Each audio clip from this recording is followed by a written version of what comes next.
저번 시간에 제가 욥기 24장도 대환란의 적그리스도의 장이라 그랬잖아요. 그래서 이제 그거 나중에 보겠다고 했는데 지금 한번 보겠습니다.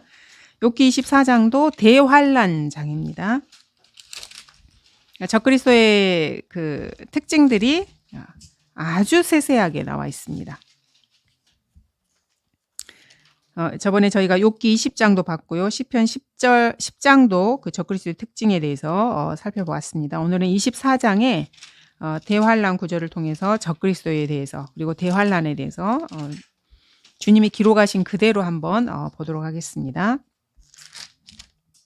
욥과 엘리파스의 그냥 대화처럼 보이는 이곳에서 저희가 적그리스도를 볼 수가 있습니다. 여기에서 자, 이거를 이제 다 볼 수는 없으니까 앞에 1절부터 해서 이제 12절까지는 이 이제 욥이 엘리파스에게 이제 대답을 하는 그 내용들이고요. 앞에서 이제 엘리파스가 욥을 이렇게 공격했기 때문에 그거에 대해서 이제 답변을 하는 거고요. 이 답변하는 과정에서 보시면은 12절부터 한번 볼게요. 사람들이 성읍에서 신음하며 상처 입은 자의 혼이 부르짖으나 하나님께서 아직은 그들에게 어리석음을 놓지 않으셨도다. 지금 상황을 딱 보니까 지금 대환란이라는 걸 여러분이 금방 캐치할 수가 있습니다. 주님이 아직 대환란에 여기 이제 오셔서 개입하지 않은 상황이에요. 지상에서 일어나고 있는 상황들입니다. 자, 그들은 여기서 이제 주어가 그들이죠. 그러면 12절에 있는 사람들을 말하는 거겠죠. 대환란에서 이 지상에서 적그리스도와 함께 연합해서 지금 살아가고 있는 사람들입니다. 이 사람들은 빛을 거역하는 자들에게 속하나니 하나님에 속한 진리의 빛을 거절하는 자들이에요. 이들에게 속한 자들입니다. 마귀의 영에게 있는 어둠 속에 속한 어둠의 자식들인 거죠. 그들은 그 길도 모르고 그 빛의 인도함에 거하지도 아니하도다. 성령님의 인도하심이나 성경에 있는 하나님께서 나는 길이요 진리요 생명이라고 말씀하셨던 이 길을 거부하는 사람들이에요. 이 대환란에 남겨진 사람들은 다 그런 것입니다. 빛과 더불어 일어난 살인자가, 자, 살인자란 이야기 나왔죠. 주님께서 마귀에 대해서 그는 처음부터 거짓말장이고 살인자라 그랬어요. 그러니까 사람을 죽이는 존재예요. 살인자 이거는 사탄의 이름 중에 하나예요. 멸망시키는 자, 여러 가지 이름이 있죠. 뭐 붉은 용, 뭐 리비아단, 비엘세붑, 파리들의 주, 많은 이름이 있는데 살인자도 마귀의 이름이에요. 가난한 자와 더불어 궁핍한 자를 죽이고 밤에는 도둑같이 대면자. 여기 가난한 자가 나왔습니다. 자, 가난한 자가 나오면은 이거는 대환란이에요. 돈을 가지고 있으면은 절대로 구원받지 못하는 시대예요. 그래서 구약이나 이런 데 보면은 가난한 자 이야기가 되게 많이 나오고 신약에서도 저희가 누가복음 그 16장이나 이런 데 부자와 그 나사로 이야기 나올 때 아무 근거가 없어요. 한 사람은 부자고 한 사람은 그냥 가난했는데 그 이유만으로 한 사람은 지옥에 가고 한 사람은 낙원에 가는 거예요. 이건 너무 불합리한 거 아닌가? 아니요, 이게 대환란이기 때문에 그게 가능한 거예요. 그래서 적그리스도에게 동조하지 않으면은 모두가 다 가난해야 되는 그런 시대입니다. 그래서 가난하지 않으면 구원을 받지 못하는 시대가 대환란이기 때문에 가난한 자라는 표현이 계속해서 나오는 것입니다. 근데 이들이 적그리스도의 편에 있는 자들이 이 가난한 자와 궁핍한 자를 죽이는 거예요. 그리고 도둑질을 해요. 그러니까 남의 것을 뺏는 거예요. 이 가난한 자들이 왜 가난했냐? 돈을 다 뺏겼기 때문에 그래요. 이 사람들이 뭐 게으르거나 일을 안 하거나 이런 사람들이어서 가난한 게 아니고 자기가 가지고 있는 모든 것을 강탈당한 거예요. 도둑인 이 적그리스도에게. 살인자인 사탄한테 다 빼앗긴 것입니다. 이들은 간음하는 자죠. 적그리스도의 그 특징 중에 하나가 성적으로 대단히 문란한 거예요. 그래서 적그리스도는 동성연애자입니다. 제가 보기에는 양성애자예요. 근데 이제 그 남자 동성애의 성향이 훨씬 더 강한 거죠. 그래서 이들은 늘 간음하는 자예요. 간음하는 자의 눈도 땅거미 질 때를 기다리며 말하기를 아무도 나를 보지 못하리라 하고 그의 얼굴을 변장하는도다. 그래서 저번에도 저희가 그 적그리스도 특징들에 대해서 봤죠. 하나님께서 자신의 행위들을 보지 않는다고 생각을 해요. 그래서 자꾸 뭔가로 얼굴을 덮으는데 이게 이제 그 위선과 연결이 되는 거거든요. 위선이라고 하는 것은 자신의 속과 겉을 다르게 사람들에게 보이는 그 방식이 위선이에요. 그래서 주님께서 바리새인들을 위선자라 그랬잖아요. 속과 겉이 다른 거예요. 이 적그리스도의 특징이에요. 자꾸 변장을 해요. 새로운 걸로 이렇게 변장을 하고 자기 자신의 모습을 다른 사람들에게는 원래의 모습이 아닌 걸로 자꾸 이렇게 보여주는 거예요. 이런 존재들이 누구입니까, 여러분? 자기네 원래는 이런 모습이 아닌데 다른 모습으로 사람들에게 자꾸 이렇게 나와요. 오늘은 아주 착한 아줌마로 나왔다가 내일은 창녀로 나오기도 하고요. 그 다음 날에는 아주 조신한 그런 사람으로 나오고요. 20대 젊은 사람이 어쩔 때는 70대 할머니로 나오기도 해요. 이런 사람이 누구예요? 액터들이에요. 액트리스. 배우들이거든요. 그래서 이 배우들이 그래서 마귀와 연관이 있는 거예요. 영화나 드라마나 이런 게 그냥 우리가 그냥 뭐 이렇게 말하는 게 아니에요. 그게 위선이거든요. 위선이에요, 그게. 원래 자기의 모습이 아닌 모습으로 이렇게 나오는 거예요. 그리고 그걸 통해서 자기 밥벌이를 하잖아요. 이게 위선과 관련되고 이 위선이 적그리스도의 특징 중에 하나예요. 그래서 배우들이 마귀의 영을 따라서 그들의 생계를 유지하면서 살아가고 있는 사람들이에요. 그래서 엔터테인먼트 그 산업은 마귀가 장악한 사람이에요. 그래서 여러분들이 성경을 보시면은 그걸 보실 수 있는 눈이 있어야 돼요. 제가 계속 반복해서 말씀드리잖아요. 배웠는데 그거를 분별을 못 한다. 이거는 문제가 큰 거예요. 배운 게 아니에요, 그거는. 배웠다고 할 수가 없어요. 본인은 막 이렇게 뭘 쓰고 뭐 정리도 하고 암송도 하고 해서 뭔가를 배웠다 그래요. 근데 배웠는데 세상 돌아가는 거나 자기 가정에서 일어나는 일이나 분별을 못 해요. 이거는 배운 게 아니에요. 여러분 그거 정말 잘하셔야 돼요. 내가 시간과 뭐 노력을 투자해서 뭐 해서 무슨 교리를 배우고 머리에서 막 배웠다. 근데 분별을 못 한다. 이 사람은 배운 사람이 아니에요. 제가 계속 반복해서 말씀드려요. 배운 거 절대 아닙니다, 여러분. 상황 파악을 못 한다. 주님이 어디에 서 있고 마귀가 어느 편에 서 있는지 내가 분별을 못 한다. 이거는 절대 배운 사람이 아닙니다. 배웠다고 하는 것은 분별력을 갖는 거예요. 이 분별력이라고 하는 것은 성령의 역사가 어떻게 일어나고 누가 지금 하나님 편에서 일을 하고 이거를 분별을 해야 돼. 이거를 하라고 성경을 공부하는 거거든요. 성령님이 지금 어디 계신가? 누구와 일을 하고 있고 어떤 의도로 지금 상황을 주님이 전개하고 계시는가? 이거를 아는 게 명철이에요. 지식을 배우고 그 지식을 통해서 지혜를 얻고 지혜를 통해서 궁극적으로는 명철을 얻으라는 거예요. 근데 이 명철을 본인이 얻지를 못해. 그냥 지식 몇 개만 딸랑딸랑 알고 있어요. 지식이라는 말은 사실이라는 말이거든요. 사실. 그리고 그거를 기반으로 해서 판단을 하는 거예요. 근데 그거를 분별을 못해요. 이거는 배운 사람이 아니에요.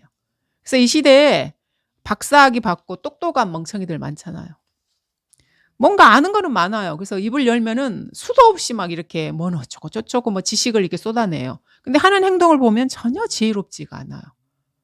그리고 심지어는 얼간이처럼 구는 사람들이 많아요. 지혜가 없고 명철이 없어서 그래요. 그 자기가 배운 지식을 쓸 줄을 모르는 거예요. 성도들은 그렇게 하시면 안 돼요. 성경을 배웠으면 그거를 배우시라는 거예요. 그러니까 그거를 배우는 게 진짜 배운 거예요.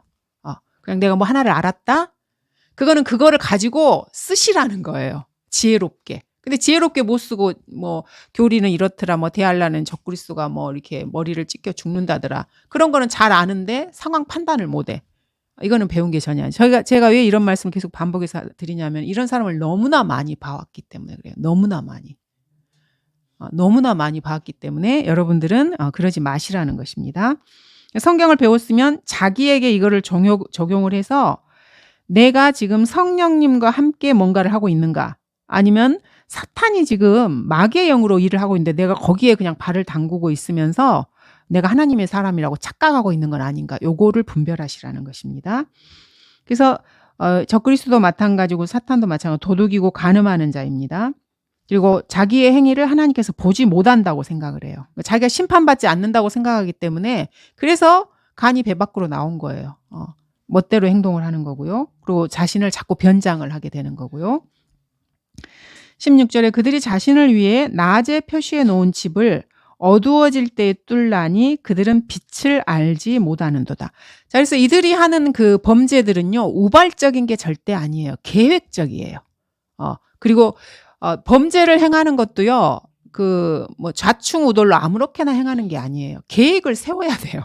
그래야 더 많은 것을 탈취하고 더 많은 죄를 지을 수가 있고요. 더 많은 쾌락을 이렇게 얻을 수가 있기 때문에 그래요. 그래서 낮에서부터 이렇게 다 생각을 해서 표시를 이렇게 해놔요. 표시를 해서 그 일을 이제 시간이 자기들이 생각할 때 타이밍이 왔다 그러면 그거를 실행을 하는 거예요.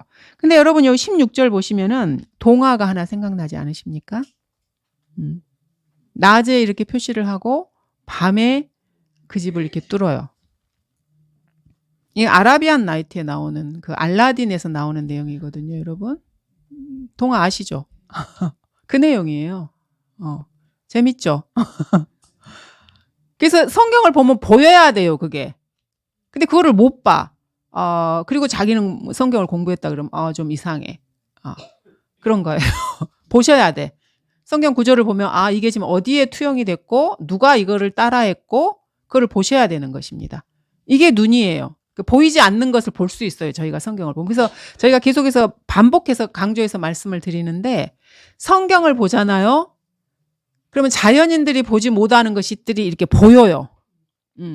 세상 사람들은 윈도우를 통해서 보거든요. 윈도우 뭔지 아시죠? 인터넷 들어가는 창이잖아요. 그 창을 통해서 세상을 보는 거예요. 그래서 자기들의 리그가 있어요. 그 안에서만 보는 거예요. 근데 성경을 통해서 보면 그 사람들이 보지 못하는 다른 창을 통해서 우리가 보는 거거든요. 이게 성경의 창이에요. 그래서 이걸 보여야 돼요. 안 보이면 기도하셔야 돼요, 여러분. 그리고 시간을 더 많이 투자하셔야 돼요. 동화책도 보여. 성경을 보면 이 사람들이 요거를 따라서 이렇게 했네? 이런 게 보이는 것입니다. 자, 이는 아침이 그들에게는 죽음의 그림자처럼 여겨지미니. 자, 아침 이야기 나왔습니다. 아침이 나오면 제가 뭐를 생각하시라 그러셨어요? 대환란은 어둠이에요. 왜냐하면 사탄은 어둠을 조장하는 존재이기 때문에. 그리고 칠흑같이 어두움, 인간 역사의 가장 어두운 시기가 이 대환란 7년이에요. 인류 역사에서 전무후무한 사탄이 온 지구를 완전히 통제하는, 그래서 이거를 어둠이라고 표현하고 암흑이라고 표현을 해요. 그래서 가장 짙은 어둠이 있는 그 밤중이에요. 한밤중. 그러면 이 어둠이 없어지려면은 뭐 그 안에서 뭐를 막 개혁을 하고 우리가 이거를 1안을 해보고 2안을 해보고 3안을 해보고 이게 아니에요. 아침 해가 뜨면은 이게 없어지는 거예요. 뭐 난리 구슬 안 해도 자연스럽게 빛이 들어가면 없어지는 거거든요. 그러니까 주님이 재림하시는 거예요. 아침. 주님은 태양이시잖아요. 그래서 모든 우상 숭배자들은 태양 숭배를 해요. 왜 그러겠습니까? 그 주님이, 그 태양이 상징하는 바가 주님이기 때문에 그래요. 하나님이시기 때문에, 창조주 하나님을 나타내는 존재이기 때문에. 그래서 모든 우상 숭배자들은 이 태양과 연결이 돼 있어요. 바알 숭배도 마찬가지고요. 일본의 그 일장기도 태양이잖아요. 그 태양이에요. 앞에 동그라미 있고 빛이 이렇게 이렇게 뻗어 나가는 거거든요. 그래서 이 태양을 그들도 우상 숭배로 하는 거예요. 근데 뭔가는 알아요. 거기에 이렇게 창조주 하나님께서 뭔가 자신의 그 속성들을 태양에다 부여를 하신 거거든요. 그래서 아침이라는 말은 우리의 태양이신 주님이 재림하시는 거예요. 주님이 재림하시면 아침이 되는 것입니다. 그러면 자연스럽게 모든 어두움은 싹 다 물러나가요. 그러면 이거를 저희가 또 저희의 영적인 삶에 적용을 하면 어떻겠습니까? 나의 육신이나 우리 집안에 있는 죄나 수많은 그 어둠들이 있어요. 사탄이 관여하는 이 영역들이요. 그럼 이것들이 다 물러가려면 어떻게 해야 되냐면은 말씀이신 빛이 그 자리를 채우면은 싹 다 없어져요. 싹 다 없어지거든요. 그거 외에는 방법이 없어요. 그거 외에는 다른 방법이 없어요. 그래서 자기가 말씀을 공부해서 자기 안에 빛으로 채우셔야 되고요. 자기 가정에도 어두움에 쌓여 있는 사람들에게 말씀의 빛을 비추게 하는 것 외에는 다른 방법으로는 그게 안 돼요. 근데 사탄이 그거를 막잖아요. 예수 그리스도 안에 있는 그 빛이 사람들에게 비춰지는 걸 사탄이 계속해서 방해를. 왜냐하면 빛이 비춰지면은 자기가 설 자리가 없다는 것을 사탄은 정확하게 알고 있어요. 그래서 말씀의 빛을 비추는 것 외에는 방법이 없습니다. 그래서 기도가 필요한 거예요. 이 사탄의 세력을 물리쳐야 되고 어둠이 장악한 이곳에 주님의 말씀이 비추도록 사탄이 방해하는 것을 제거하려면은 기도 외에는 없습니다. 그래서 이 사람들에게는 빛은 좋은 거잖아요. 근데 이 아침이 이들에게는 죽음의 그림자예요. 왜냐하면 자기가 죽을 날이에요. 그래서 이들에게는 이것이 죽음의 그림자로 보이는 것입니다. 죽음이 오는 거예요. 그들에게는 죽음의 그림자처럼 여겨지니 누가 그들을 알면 그들은 죽음의 그림자의 공포 속에 있도다. 아침이 오는 것이 공포스러운 거예요. 내가 죽을 날이니까. 너무 이게 상반되는 거잖아요. 그 안에서 주님을 기다리는 환난 성도들은 아주 목이 빠지게 주님을 기다리고 있어요. 근데 주님이 오시는 게 자신에게 죽음이 되는 사람들도 있는 거예요. 제가 저번에도 말씀드렸잖아요. 현상은 항상 동일해요. 일어나는 일도 항상 동일하고. 근데 어떤 존재에게는 이것이 너무나 기쁘고 환희에 차고 너무너무 바라던 일인데 어떤 존재에게는 자기가 이것이 죽음보다 싫은 공포스러운 일이 되는 거예요.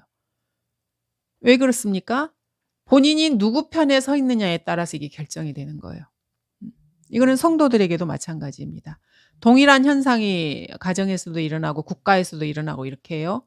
그러면 나에게는 그것이 죽을 만큼 싫은 일인데 누군가한테는 너무너무 좋은 일인 거예요. 그래서 항상 중요한 것은 환경에 무슨 어떤 일이 일어났느냐가 중요한 게 아니고요. 내가 지금 나 자신이 어느 편에 서 있는지가 가장 중요해요. 내가 지금 하나님 편에 서 있는가? 아니면 마귀가 역사하는 거기에 내가 지금 발을 딛고 같이 거기에 행보하고 있는가? 이거는 개인의 삶과 가정의 삶과 지역사회나 국가적인 거 모든 것에 적용이 됩니다. 그래서 어떤 일이 발생을 하면 여러분이 가장 먼저 해야 되는 일은 뭐냐면은 내가 누구의 편에 있는가를 먼저 분별을 하셔야 돼요. 내가 하나님 편에 서서 주님의 편에서 지금 이 상황을 바라보고 있는가? 아니면 하나님의 대적의 편에 서서 세상 시류에 따라서 우왕좌왕하면서 세상이 가자는 대로 내가 지금 가고 있는가? 이거를 분별을 하시는 것이 나의 개인적인 삶의 면에 있어서는 가장 중요한 것입니다. 그러니까 빨리 분별하셔서 주님 편으로 빨리 돌이키셔야 되는 것입니다. 그는 물처럼 빠르고 그들의 몫은 땅에서 저주를 받았으며 그는 포도원의 길을 보지 못하는도다. 그러니까 저주받은 자들이죠. 이들은 가뭄과 더위가 눈 녹은 물을 말리니, 자, 가뭄이라는 말이 지금 나오고 있습니다. 대환란 때는 주님께서 비를 안 주셔요. 비는 주님의 자비를 상징해요. 주님께서 여전히 이 땅에 자비를 내린다는 것이 주님이 비를 주신다는 거예요. 인간이 아무리 똑똑하고 잘나고 뭐 과학이 발달하고 무슨 짓을 해도요. 하나님께서 비를 안 주시잖아요. 인간은 다 죽어요. 동물들도 마찬가지고 식물들도 마찬가지고요. 그래서 여러분 비가 오시면은 그래서 옛날에 비가 오신다고 표현을 하잖아요. 비가 오시면 주님이 창조주 하나님께서 인간에게 아직 자비를 베풀고 계시는구나를 기억을 하셔야 돼요. 주님이 아직도 이 멸망할 세상에 자비를 베풀고 계시구나. 아직 주님이 자비를 거두어 가지 않으신 거예요. 그래서 감사하는 거예요. 그래서 자연 현상을 관장하시는 분은 우리 주님이시잖아요. 자연을 만드신 분이 창조주 하나님이시기 때문에 그래서 감사해야 돼요. 인간은 몇 개월만 비가 안 와도요. 본인이 알아요. 이제 죽음이 가까이 왔구나. 그래서 그게 몇 개월만 더 지나가서 계속해서 비가 안 오면은 다 죽는 거예요. 지상의 모든 생명체들은. 그래서 아프리카의 그 초원에 건기의 그 동물들과 식물들이 그 비를 바라는 것을 보면은요. 저는 가끔 그런 다큐멘터리를 보면은 이게 지금 그 주님이 만들어 놓으신 그 세대적인 경륜하고도 되게 비슷한 것 같아요. 수많은 동물들이 죽어 나가고요. 그 거의 물이 없는 상태로 그 강이나 이런 게 작은 웅덩이마저도 다 메말라가서 땅이 쫙쫙쫙 이렇게 말라가요. 다 이렇게 바둑판처럼 이렇게 막 되고 하거든. 그래도 비가 안 와요. 더 기다려야 되는 거예요. 그래서 동물들이 물을 찾아서 계속해서 막 이렇게 수백 킬로를 막 돌아다녀요. 아프리카 전역을 막 헤집고 돌아다니거든요. 그래도 비가 안 와요. 그래서 그 과정에서 수많은 동물들이 죽어나가고 그래도 비가 안 오는 거. 올 때가 됐는데 아직도 안 오는 거예요. 근데 어느 한순간에 갑자기 작은 구름이 일어서 오더니 언제 가뭄이 있었냐는 듯이 초원을 완전히 물로 이렇게 또 마치 홍수가 나듯이 이렇게 비가 오는 그런 것들을 아프리카의 초연지대에서는 그게 매년 일어나는 거예요. 그러니까 반복적으로 일어나는 거예요. 그런 거를 보면은 우리가 주님이 이렇게 만들어 놓으신 세대적 경륜을 그런 데서도 볼 수 있어야 돼요. 그래서 대화하는 데는 너무나 끔찍한 그 날들이에요. 그래서 그 이른 비와 늦은 비가 있잖아요. 그럼 그 주님의 재림과 관련해서 이런 표현들이 계속 나오는 게 왜 그런가? 이것도 실제적인 거예요. 비가 안 왔기 때문에 그 땅에 있는 그 존재들이 비를 갈망을 해요. 근데 주님이 안 주셔요, 그들에게는. 줄 이유가 없어. 이미 자비를 거두어 가신 존재들이거든요, 그들은. 그래서 주님이 재림하시기 직전에 비가 내리는 거예요. 왜냐하면 주님이 오시니까. 그래서 이른 비와 늦은 비는 실제적인 비예요. 근데 이거를 뭐 오순절이나 이런 데서 뭐 성령의 역사랍시고 해가지고 뭐 자기들이 그 마귀의 영으로 방언하고 이런 걸 이른 비, 늦은 비에다 적용을 해요. 그러니까 그 사람들을 우리가 미쳤다고 하는 게 그래서 그런 거예요. 미쳤어요, 그 사람들은. 성경을 자기 마음대로 막 이렇게 해요. 그래서 대환란에는 가뭄이 있고요. 주님의 재림에는 비가 있어요. 그래서 가뭄과 더위가 눈 녹은 물을 말리니 음부도 죄 지은 자들에게 그렇게 하는도다. 태가 그를 잊어버릴 것이요 벌레가 그를 달게 먹을 것이며 그가 다시는 기억되지 아니하리니 사악함이 나무처럼 꺾이리라. 자, 벌레라는 표현이 나오고요. 나무라는 표현이 나옵니다. 자, 나무는 인간을 상징한다고 말씀드렸잖아요. 인간을 말하는 거예요. 그리고 주님을 믿지 않는 사람은 벌레가 돼요. 그러니까 이 벌레도 인간이에요. 그는 아이를 낳지 못하는 여인을 학대하며 과부에게 선을 행치 아니하는도다. 여기서 이제 그 처음에는 주어가 우리 처음에 봤을 때 그들이었잖아요. 그러니까 단체로 대환란에 남아있는 사람들을 그들로 표현을 했는데 뒤쪽에 가서는 주어가 바뀌었어요. 한 사람 그라고 바뀌었거든. 그러면 이거는 이 전체에서 한 사람인 적그리스도를 조명하는 걸로 지금 시각이 바뀐 거예요. 그래서 주어를 여러분 잘 보셔야 돼요. 주어, 동사, 목적어 이걸 잘 찾으셔야 돼요. 영어 공부하려고 찾는 게 아니고 주님이 성경을 기록하신 거잖아요. 그러면 대상을 전체적인 면에서 한 사람 적그리스도에게로 지금 이게 지금 오고 있는 것입니다. 그라고 바뀌었습니다. 그는 또한 그의 능력으로 강한 자를 끌어내나니. 자, 그리고 하나 더. 21절에 보면 이 적그리스도인 그가 나오고요. 과부, 여인이라는 이야기가 나와요. 과부란 말이 나오면 여러분 뭐를 생각하셔요? 과부에게 선을 행하지 않는데 이 존재가. 과부 그러면은 신약에서 주님께서 과부의 돈을 삼키는 이야기를 하시잖아요. 누가 그래요? 누가 과부의 돈을 삼킵니까? 종교인들이 그래요. 종교인들이 그러거든요. 과부의 돈을 삼켜요.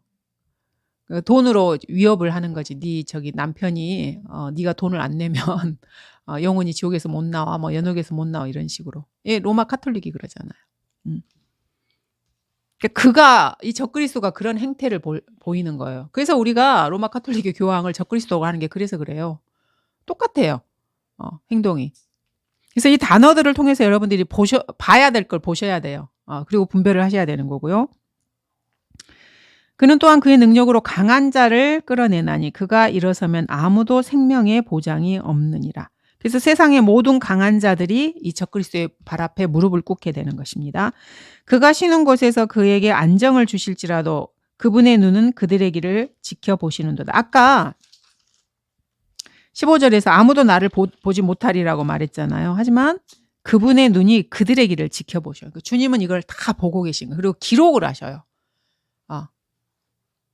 그래서 심판받을 때 책들이 이렇게 펼쳐지는 거예요. 기록을 했으니까 그 다음에 이렇게 펼쳐지잖아요.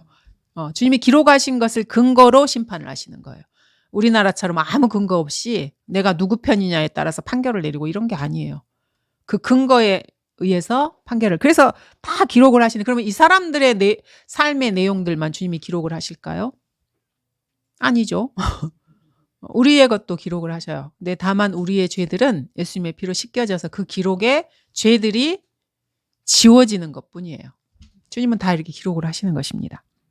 사람들도 기록하잖아요. 그래서 레코드라는 말이 기록하다라는 말이거든요. 레코드는 명사고 리코드는 동사고. 그래서 레코드 그러면 기록하는 거예요. 그 레코드 아시잖아요, 여러분 뭔지. 뭔가 녹음도 하고 막 이런 걸 우리가 레코드라 그러잖아요. 사람도 사람이 하는 말을 기록을 해요. 녹음하잖아요, 우리. 그 레코드하는 거거든요. 그리고 돌이 구약에 이렇게 성경 읽어보시면은 돌에게 맹세를 해요. 뭔가에 대해서 너와 나의 그 맹세에 그거를 돌이 기록을 하는 걸로 이렇게 맹세를 하거든요. 레코드 이렇게 만들고 하는 그런 게 전부 다 광물질에서 나온 거예요. 그러니까 돌이 기록을 하는 거예요. 같은 맥락이에요. 그래서 요즘 히토류 뭐 이런 거 전쟁 뭐 중국에서 그걸 안파네 어쩌네 막 이러면서 이렇게 하잖아요. 그게 중요한 물질이잖아요. 그게 돌들이잖아요, 그게. 그래서 같이 연결이 되는 것입니다, 이게. 하지만 주님은 이들을 다 보시고 기록하셔요. 인간이 기록을 하는데 하나님은 기록하지 않을 거라고, 보지 않을 거라고 생각하는 게 인간이 참 멍청하죠. 자, 그들이 잠시 동안 높여질지라도 없어지고 낮아지나니, 자, 잠시 동안이에요. 잠시 동안. 잠시. 7년 동안이죠. 그러니까 7년이 좀 안 되는 기간입니다. 이 땅에서 높여지는 거죠. 하지만 반드시 낮아집니다. 그들은 모든 다른 사람들처럼 길에서 제해지고 곡식의 이삭끝처럼 잘려지는도다. 이들의 결말입니다. 비록 지금은 그렇지 않다 해도, 근데 지금은 그렇지가 않은 거예요. 욥 당대에도 그랬고 지금 이 시대에도 아직은 이 상황이 결론이 난 건 아니고 그냥 적그리스도의 영으로만 사람들이 행하고 있는 거예요. 그래서 압제자가 더 잘 되는 것처럼 보이고 지금 이런 상황인 거예요. 하지만 성경에 기록이 됐다는 말은요, 반드시 이루어진다는 말이에요. 비록 지금은 그렇지 않다 해도 나를 거짓말쟁이로 만들 자가 누구며 내 말을 무가치하게 만들 자가 누구냐. 그래서 욥이 한 말들을 주님께서 기록을 하셨잖아요. 아까 보시면 13절에 빛을 거역하는 자들이란 말이 나왔죠. 그러니까 저희가 그 수리학에 대해서 13은 누구를 상징하는 거라 그랬습니까?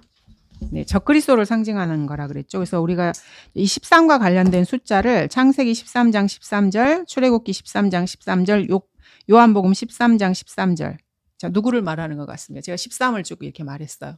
요 세 가지는 숙제예요. 여러분 가서 한번 찾아보세요. 그래서 오늘은 여기까지 하도록 하겠습니다. 네, 감사합니다.